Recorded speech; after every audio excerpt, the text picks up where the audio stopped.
उजाडू दे आज साकड हे माग, होऊ दे पहाट नवी.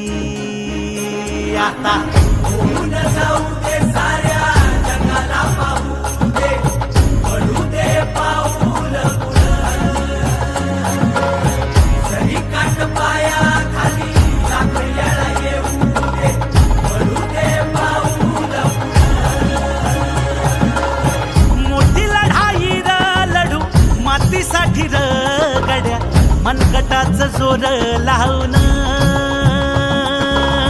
दाटला जरी अंधार एकजूट होऊ आज, दिवा देऊ तेज दावर.